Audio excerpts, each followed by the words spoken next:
Picture this, a website so big, so dominant, that News Corp paid over $500 million just to own it. Investors called it the future of the internet. And then, in less than 3 years, it was basically dead. This isn't a story about a bad idea. MySpace had a great idea. This is a story about what happens when a company forgets who it's actually building for. So how does the biggest social network on Earth lose everything to a college project? Let's get into it! Back in 2003, a small team in Santa Monica, California launched something new. Tom Anderson and Krista Wolf built MySpace as a place where people could actually express themselves. Custom backgrounds, auto-playing music, wild fonts and colors on your profile page. It looked chaotic. But that chaos was the whole point. It felt personal. It felt like yours. And it worked. Fast. Bands used it to build fan bases overnight. Teenagers used it to find their people. By 2006, MySpace had passed Google as the most visited website in the entire United States. Let that sink in. Bigger than Google. For a moment in time, MySpace basically was the internet for millions of Americans. Then came the money. In 2005, News Corp, owned by Rupert Murdoch, bought MySpace for $580 million. At the time, it looked like a genius move, but that deal planted the seed for everything that went wrong. Because here's the thing about big corporate money.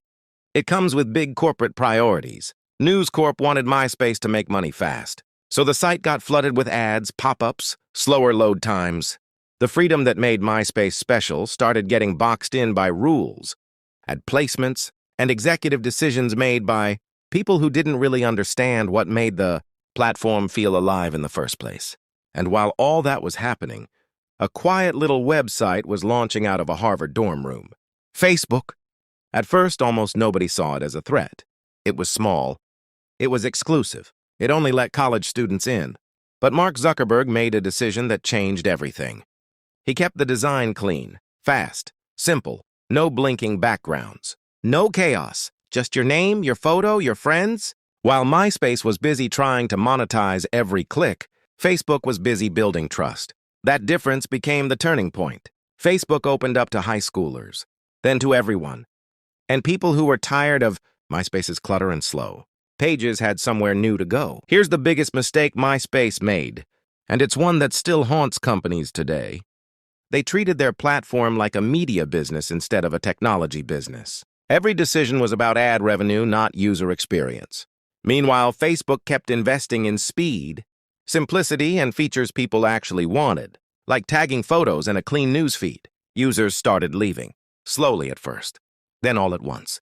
By 2009, Facebook had officially passed MySpace in worldwide users. And once people started leaving, they didn't come back.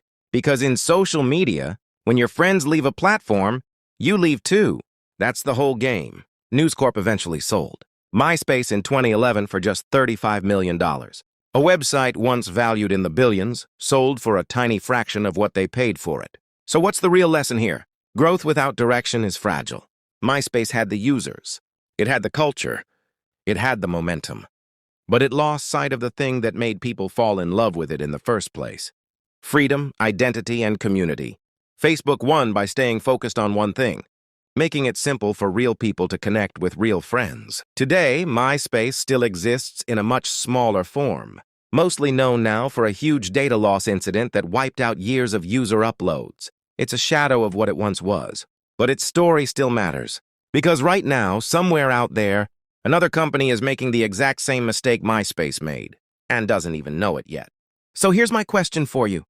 Do you think MySpace could have survived if they never sold to News Corp? Drop your take in the comments. I read everyone.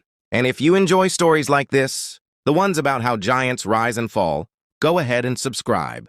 There's a lot more of these coming.